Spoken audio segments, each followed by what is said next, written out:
Next है personal maintenance. Personal maintenance का मतलब आप अपने ऊपर कितना समय दे रहे हो।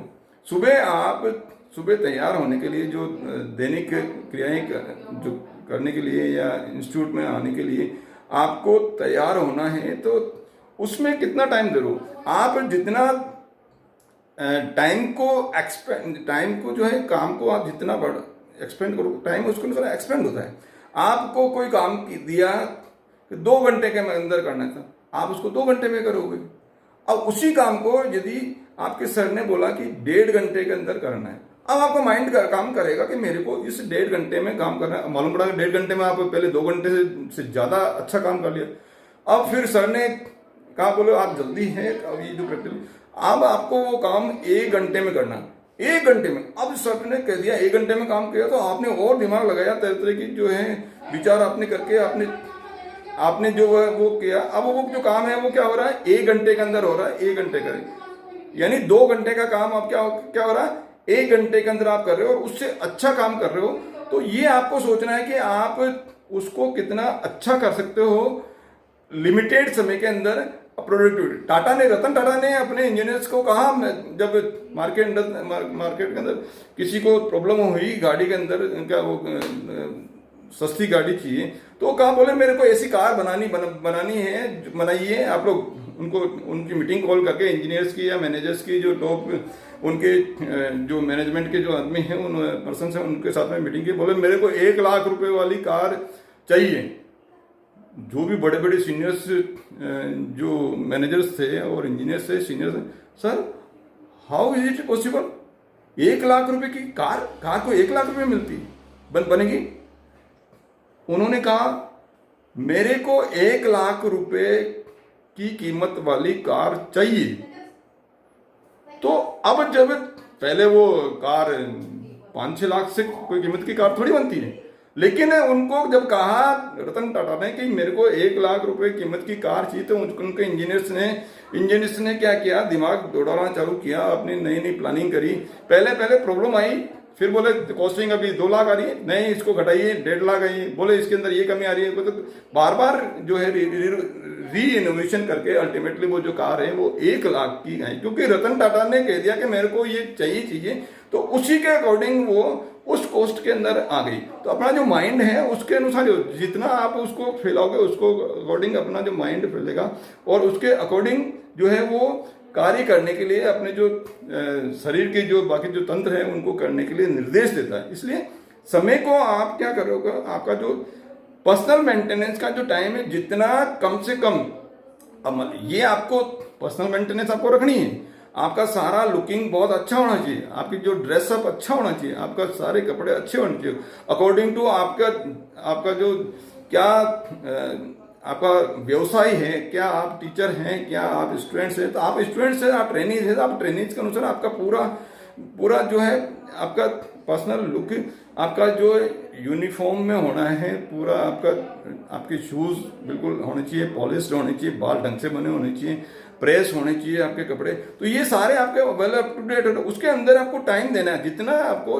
लेकिन मान लीजिए वो उसके अंदर मान लीजिए आपको तैयार होने के अंदर आपको 1 घंटा लगता है, अब 1 घंटे की जगह आप 2 घंटे आप लगा रहे हो, तो वो वेस्टेज ऑफ टाइम है। इसलिए आप पर्सनल जो है मेंटेनेंस के ऊपर जितना समय लगना चाहिए उतना ही लगाएं, इसका आप थोड़ा ध्यान रखें। उसके अंदर आपका जो टाइम किल नहीं हो, यानी टाइम खराब नहीं हो, इसका विशेष ध्यान रखना है।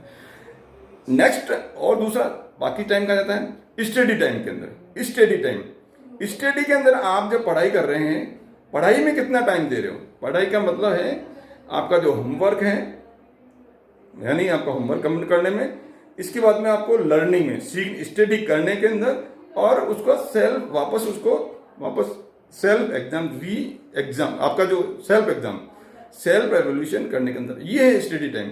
अब स्टडी टाइम में आप घर पे आप बैठा 1 घंटे के लिए, 1 घंटे में घर वालों को आपने बोल दिया कि मैं शाम को 8 से 9 बजे तक मेरा पढ़ने का टाइम है, उस समय मैं मेरी तैयारी करूँ।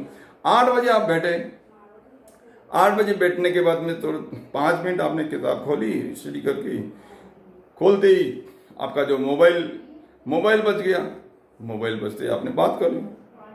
अब आपने 10 मिनट आपने मोबाइल के अंदर फिर आप जैसे ही खोलने लगा, फिर कोई व्हाट्सएप का कोई नोटिफिकेशन आ गया, वो आपने देख लिया। फिर आपका फेसबुक, तब तक फेसबुक भी अगर आप उसके अंदर आप खोल लगे, जब फेसबुक लगे तो आपका आधा घंटा उसके अंदर चला गया। फिर आप पढ़ने लगे 5 मिनट बाद में फिर आपकी सिस्टर ने आवाज़ दे दी, तो फिर उस काम में आपको फिर 20 मिनट लग गए।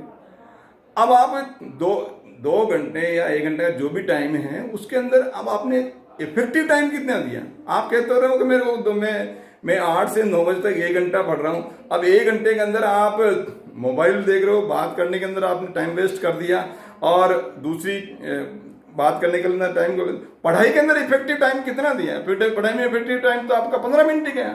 1 घंटा आप कह रहे हो सर मैं तो 1 घंटा डेली पढ़ता हूँ। 1 घंटा डेली नहीं पढ़ रहे हो, आपका जो इफेक्टिव पॉइंट केवल 15 मिनट्स है। अब 15 मिनट्स में आप फिर क्या तैयारी कर लोगे, फिर आप कहोगे कि मेरा कंपटीशन एग्जामिनेशन में या कहीं मेरी नौकरी नहीं लगती। तो आप इफेक्टिव टाइम स्टडी के अंदर कितना दे रहे हो। इफेक्टिव टाइम का मतलब है कि आपको 1 घंटा दे रहे हो तो 1 घंटा पूरा इफेक्टिव टाइम देना है। उस समय आप अपना जो मोबाइल है उस पर DND लगा दीजिए। DND का मतलब डू नॉट डिस्टर्ब। आप इस मोबाइल को आप या तो आप अलग रख दीजिए, जब आप स्टडी जा रहे हो तो स्टडी रूम से आप अलग रख दीजिए कि उसके अंदर इस टाइम में मेरे को कुछ भी नहीं करना, चाहे कॉल आएंगे तो भी मैं अटेंड नहीं करूंगा, साइलेंट मोड पे कर दीजिए। किसी को बोल दीजिए इस टाइम में कॉल आता तो आपको अटेंड करना है। इसलिए आपको इसी तरह से इस टाइम के अंदर आप अपनी इमेज इस तरह से बनाइए कि जब आप स्टडी कर रहे हैं तो आपके घर वाले आपको डिस्टर्ब नहीं करें। आप रिक्वेस्ट कर लीजिए कि मैं इस टाइम से इस टाइम, आप पढ़ाई बैठने से पहले आप ये कह दीजिए कि मैं अब पढ़ाई कर रहा हूँ, मेरे को डिस्टर्ब नहीं करना है ना। कोई काम हो तो अभी बता दीजिए, मैं अभी कर लूँगा तो, या फिर मैं 1 घंटे बाद के अंदर उस काम को करूँगा। तो आपको या आपकी इमेज इतनी ब्रांड आपकी बन जानी चाहिए कि जब आप पढ़ाई कर रहे हो तो दूसरे घर वाले या दूसरे फ्रेंड्स आपको डिस्टर्ब करे ही नहीं, क्योंकि आपकी इमेज ऐसे बनने की कि ये जब पढ़ाई करता है तब इसको डिस्टर्ब नहीं करना है। तो ये आपको क्या करना पड़ेगा, स्टडी टाइम के अंदर आपका जो है प्रोडक्टिव टाइम आपको देना पड़ेगा। इसी तरह से अदर कमिटमेंट, दूसरे जो कोई कमिटमेंट किया, कोई कमिटमेंट, दूसरा कमिटमेंट का मतलब आज मेरे को 5 किलोमीटर दौड़ लगानी है, आपने कमिटमेंट अपने आप से कर दिया, तो उसके अंदर आपको कितना टाइम दे रहे हो। या दूसरों की हेल्प करने के लिए आपने कोई कमिट किया है तो वो आप उसमें कितना टाइम दे रहे हो। या कहीं आपको कोई फंक्शन है, किसी की बर्थडे पार्टी है या और कोई पार्टी है, या और कहीं आपको थोड़ा बहुत इधर उधर घूमने जाना है, तो उसके लिए आपने कहीं कमिटमेंट किया तो उसके लिए आपको कितना समय, जितना समय आपने कमिट किया उतना ही समय आपको देना है। इसका अपने को विशेष ध्यान रखें। नेक्स्ट पॉइंट है रिक्रिएशन। इसमें लोग बहुत कम टाइम देते हैं। रिक्रिएशन का मतलब नया क्या तरीका हो सकता है किसी वर्क को करने के लिए। रिक्रिएशन जब आप करोगे, रिक्रिएशन तब जाके आप ग्रोथ आप करो। मान लीजिए आप अभी आपका जो लेवल है 80% है, आपका जो मार्क्स है अभी 80% मार्क्स आ रहे हैं प्रैक्टिकल के अंदर, या तो ये टोटल एवरेज आपका 80% का जो लेवल है।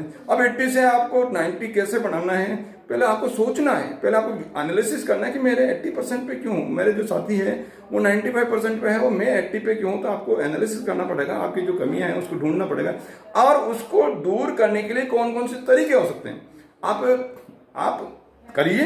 थोड़ा प्रैक्टिस कीजिए, कोई बात नहीं, हो सकता है असफलता पहले बार में नहीं मिले, वापस कीजिए, दूसरा तरीका बनाइए।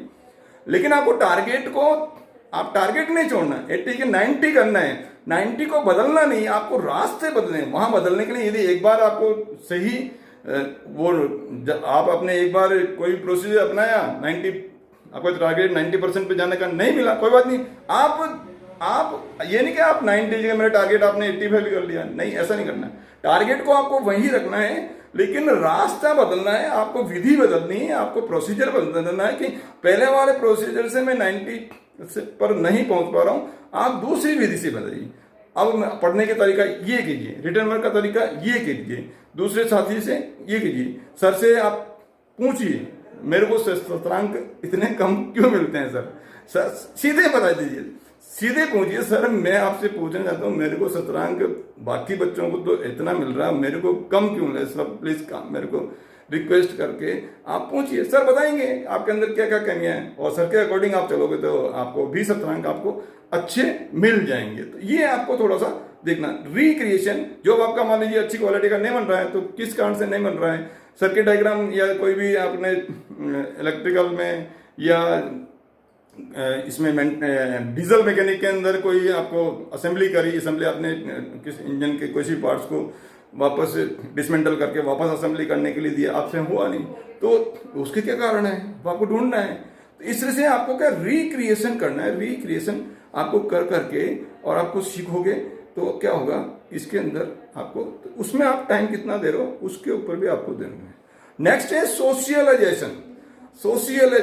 सोशलाइजेशन बहुत कम लोग इस और ध्यान देते हैं। सोशल वर्क, दूसरों के लिए क्या काम करना है सोचना ही नहीं, काम करने की तो दूर की बात है, सोचना ही नहीं, बहुत इंपॉर्टेंट है। If you support the world selflessly the whole universe will support endlessly. ये एक थॉट वाक्य है, ये आप अपने जीवन के अंदर उतारिए। यदि आप दूसरे व्यक्तियों की सहायता निस्वार्थ रूप से करोगे तो सृष्टि या यूनिवर्स आपकी एंडलेसली असीमित रूप से सहायता करेंगे। आपको खुद को यकीन नहीं होगा कि मेरा ये काम तो असंभव था और ये संभव कैसे हो गया। ये उसका फर्क है, उसका फर्क हो, ये उसका फर्क है कि आप लोगों की सहायता करते हो, आपको लोगों की सहायता करते हो सकता है जिस व्यक्ति की आपने सहायता करी है उसके द्वारा वो नहीं मिले, किसी भी दूसरे माध्यम से भगवान आपको कोई न कोई सहायता करेंगे। इसलिए सोशलाइजेशन पे आपको बिल्कुल ध्यान देना है। अभी जैसे पर्यावरण की प्रॉब्लम आ रही है तो पर्यावरण में आप पेड़ पौधे लगाइए। अभी जैसे कोविड का टाइम चल रहा है तो ऑक्सीजन की कितनी मतलब महत्व समझ में आया, ऑक्सीजन का कितना महत्व समझे। ऑक्सीजन किससे प्राप्त होती है? ऑक्सीजन प्लांट से प्राप्त होती है, पेड़ पौधों से प्राप्त होती है। प्रण ले लीजिए कि मेरे को इस साल इतने पेड़ लगाने हैं, मेरा जो भी बर्थडे आएगा और कोई भी जो घर में कोई पूजा पाठ या ऐसा कोई अच्छा काम होगा, कोई मंगल कार्य होगा, तो उस दिन मैं इतने पेड़ लगाऊंगा ही लगाऊंगा और पेड़ लगा के उसका संरक्षण करूंगा, पूरे बड़े करूंगा, पेड़ लगाऊंगा, इसलिए उनको पालूंगा भी सही। तो ये आप प्रण कर लीजिए। अभी कोविड का टाइम है, मान लीजिए कोविड के टाइम में आप कई व्यक्तियों की सहायता कर सकते हो। कोई व्यक्ति संक्रमित हो गया तो उनको हॉस्पिटल में आप पहुंचा सकते हो, किसी के ऑक्सीजन की नहीं मिले तो वहां कुछ हेल्प किया जा सकता है, या आप उनसे हालचाल फोन से पूछ सकते हो। यदि आप संक्रमण का ऐसा लगता है आप दूर है तो दूर से आप पूछ सकते हो, पॉजिटिविटी दे सकते हो। कई स्वयंसेवी संस्थाएं या समाजसेवी संस्थाएं काम कर रही है, उसका एक पार्ट बन सकते हो। उनसे आप कनेक्ट करके किसी को कोई प्रॉब्लम हो तो उनकी सूचना दे सकते हो, वहां तक कोई सामग्री पहुंचानी तो वहां वो पहुंचा सकते हो। तो इस तरह से समय समय पर जैसे ही आवश्यकता पड़ती है वो हमको सोशल वर्क में जो है लगना चाहिए। उसके अंदर आपका कितना समय जाता है वो भी आपको मैनेज करना है कि मेरे को सोशल वर्क में आप तय कर लीजिए कि मेरे को रोज आधा घंटा सोशल वर्क में देना है। वीक में मेरे को वीक में जैसे आधा दिन या वीक में एक दिन में इतने टाइम के लिए इतने तक सोशल वर्क करूंगा। कुछ भी सोशल वर्क हो सकता है।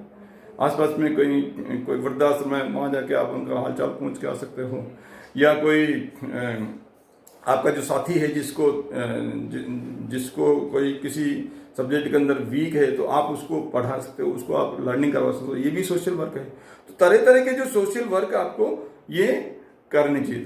तो ये कुछ पॉइंट हैं जो आपका समय कहाँ जाता है, लेकिन जहां भी जाए समय, जहां भी जाए वो इफेक्टिव होना चाहिए। आपका जो है जहां भी हो समय, जहां भी खर्च हो वो खर्च ऐसी जगह हो जहां उसका रिजल्ट निकलना चाहिए। वहां क्या निकलना चाहिए? रिजल्ट निकलना चाहिए। एक एक समय का जो है एक एक सेकंड कीमती है। एक एक सेकंड को आपको उपयोग करके आपके पूरे दिन को इस तरह से मैनेज करें। ये जो समय जो आपने दिन भर का मैंने बताया क्लास टाइम के अंदर, पर्सनल मेंटेनेंस के अंदर, स्टडी के अंदर या अदर कमिटमेंट में, रिक्रिएशन में या सोशलाइजेशन में आपको समय कितना देना, पूरे दिन का आप चॉकआउट कर लीजिए, प्लान कर लीजिए और उसके अकॉर्डिंग आप डेली वर्क करने की जो हैबिट आप डालोगे तो देखिए आपको कोई प्रॉब्लम नहीं करना है। आप खुशी बहुत अच्छा समय आपका बीतेगा। जहां भी आप काम करोगे बहुत ही अच्छा खुश मिजाज से काम करोगे। आप भी खुश रहोगे। आप जहां भी वर्क कर रहे हो आपके जो हाई लेवल के पास जो भी ऑफिसर्स हैं या जो कर्मचारी हैं जो भी हैं वो भी खुश रहेंगे, आपके लोअर लेवल के आपके डाउनलाइन में कोई वर्क कर रहेंगे तो वो भी खुश रहेंगे, आपके रिश्तेदार खुश रहेंगे, आपके साथी खुश रहेंगे, सब खुश रहेंगे और आप सभी हम सभी खुश रह के टाइम मैनेजमेंट का उपयोग करके अपनी लाइफ के अंदर, अपने कैरियर के अंदर, आपकी लाइफ के अंदर सबका बढ़कर सबका भविष्य उज्जवल हो, इसी कामना के साथ।